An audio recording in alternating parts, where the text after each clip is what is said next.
Asibuyele emuva phansi ngokuhlukumeza insango babebhema kahle omkhulu maybe kanye ngonyaka ugqoka ibheshu nembadada ngidi isiko lami phela amasule bedume ngokuhloniphana nokuphana sahlephulelana inyoni noma kuyijiyane.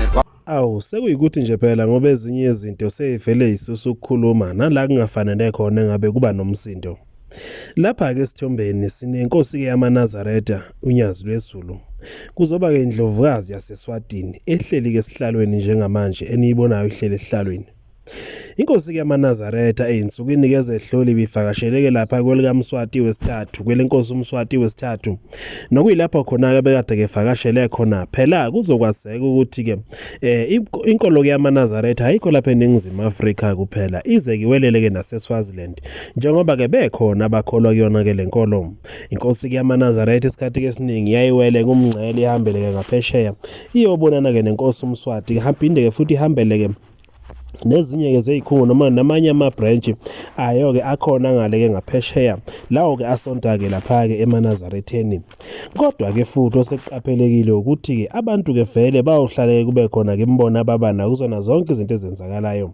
Emva kokuvakashela inkosi yamaNazaretha ivakashela kwelaseSwatini ivakashele kuMswati ke wesithathu ibeke futhi yasekuba khona la khona ibonana khona ke nendlovukazi ekhona ke ngale kwelaseSwatini.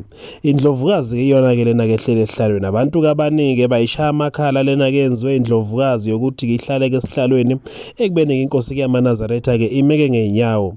Bathi ke ukukhombisa ukungahloniphi okwenziwe ke indlovukazi ke yamaswati ekuthenini ke ihlale ke esihlalweni bese ukuthi ke inkosi yamaNazaretha iseyizoxhawula ke kuyona yona ke imile kodwa ke indlovukazi ke ihleli phansi. Bathi ngokomthetho phela inkosi ke yamaNazaretha ingomkhulu kulona ke indlovukazi yamaswati.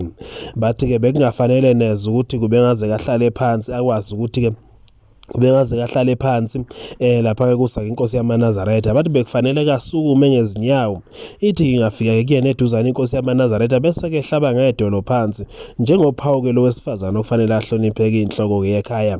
Bathi ke bekungafanele ukuthi ke bengahlala ke esihlalweni bese kibamba isandla senkosi yamaNazaretha lokho ukudelela futhi ke nokungayiboni inkosi ke yamaNazaretha nakuba ke thina nabanye singakuboni ke okurong lapha ngoba phela umuntu phela mkhulu kulabo abamlandelayo. Sikhulumeni iqiniso umuntu ke ngohloniphekile futhi kungomkhulu kulabo abamlandelayo.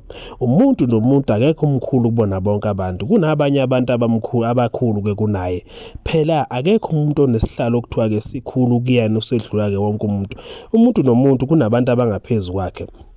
Nakuba abantu ke bengayizwisisi ke leyo kodwa ke bathi lendlovukazi bekufanele ukuthi iguqe ngedolo phansi ihlonipheke inkosi ke yamaNazaretha.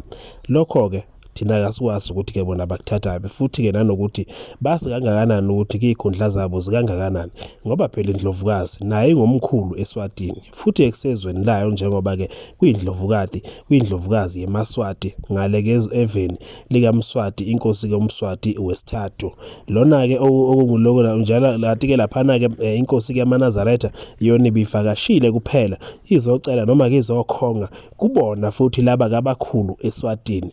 Kungani pho bekufanele baguqe? Asibuyele emuva phansi ngokuhlukumeza insango babebhema kahle omkhulu maybe kanye ngonyaka ugqoka ibheshu nembadada ngidi isiko lami phela amasule bedume ngokuhloniphana nokuphana sahlephulelana inyoni noma kuyijiyane.